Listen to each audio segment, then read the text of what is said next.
Hi friends, and welcome. I'm Katy Jo Stevens. I'm a clinical therapist that is here now to give you some very simple and practical tips about changing your life. My tips are designed to keep you connected to who you are, what you love about your life, what you love about yourself, to help you discover new stuff about yourself, and most of all, to either keep the joy or increase the joy in your life. It's all about being happy, right? So we're in a process of waking up, of getting more aware, of learning more about ourselves, and of observing what's happening around us. This tip is one of the most powerful things that I have implemented, and a lot of people I've worked with have implemented too. As I look back on my history, the best times in my life are when I've been doing this.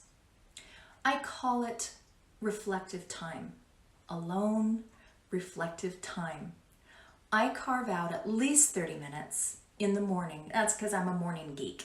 You could do this whenever it works with your internal clock. If you're a night owl, do it at night. If you're a morning person, then take that time in the morning. And I do a few things that help me feel grounded, that clear my mind, that help me set my intent for the day. It just makes a huge difference. So I'll share with you how my routine goes and then kind of give you some alternatives of how you might think about your routine. For me, first thing in the morning, I like to, after I wake up and stumble around a little bit, I drink some water, and then I like to move my body. Now that might just be a short walk outside. It might be a little bit of stretching. If it's snowing, I'll get on the treadmill for a little bit. It's just a way of getting the juices flowing and kind of waking up my body. Sometimes it's just 10 minutes. It doesn't need to be a big deal. Next, I like to take a little bit of time with my journal, and I do this for a few reasons. I want to check in with how I'm feeling. Is there anything bothering me that morning? Do I need to get those feelings on paper so that I can let them go? That's really helpful. The other thing it does is let me set my intent for the day. It's nice for me to write that down. And that includes two things. It's what I want to accomplish, never more than 3 things. I don't want a checklist. I don't find that helpful or joyful. But there are usually a few things I want to do. For example, I knew I wanted to do this video today. And the other thing that I'm sure I want to do, which is so weird, is go grocery shopping. I love grocery shopping.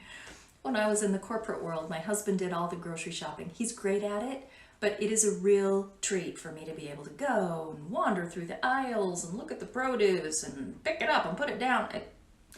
I'm hoping there's no hidden cameras in there that will upload to YouTube. I'm just saying. So once I have in mind a few things that I want to accomplish, the next intent I write down is just what I want to feel or be that day. It sounds like a really small thing, but for example, it's important to me to touch base with peace, to write that down. I want to be in peace. I want to notice small things that make me happy. I want to be aware of things that might delight me, that might, catch me off guard. I want to be awake to coincidence when it happens. Helps me in the morning just to remember that, because you know what? I'm going to get rattled during the day and stuff's going to happen that might throw me off that, but it's nice to just have that memory of my intent, how I intend to feel. Even if I get knocked off base, I want to return to that place.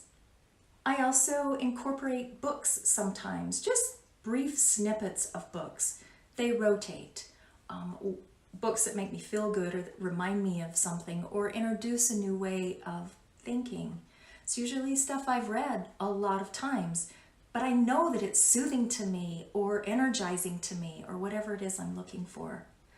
I encourage you to find something that you like to read that makes you feel good, that makes you feel more alive, that sets the tone for your day. Some people like to meditate. I suck at meditating in a conventional way, but I have found a way of meditating that really works for me. I use a free app. It's called Calm, C-A-L-M. I'll link it down below. But I love that it's a guided meditation, and you can choose how long your meditation is going to be. 5 minutes, 10 minutes, 15 minutes, 30 minutes, whatever it is you want. And then it just walks you right through it. That's a lot easier for me to calm my mind, to listen to a soothing voice, and to kind of follow that meditation. Within that app, there's a 7-day series that kind of builds within itself. I'm a 10-minute girl, so I have 10-minute meditations that go 7 days, and sometimes I'll start over and do it again. I love it. It's something that you might want to consider, especially if you're new to meditation and just want to see what it can do for you. Morning or night, whatever you choose to do, make sure that you're alone, that it's your space, that you have time to think and to feel privately. I guarantee you this will make a difference in your day. Give it a try. See what you think. Hey, thanks for joining me, and I look forward to seeing you again soon. I'm uploading videos right now on Monday, Wednesday, and Friday. So I'll see you again first of the week with another simple tip on how to find joy in change. You take great care of yourself. I'll see you soon. Bye.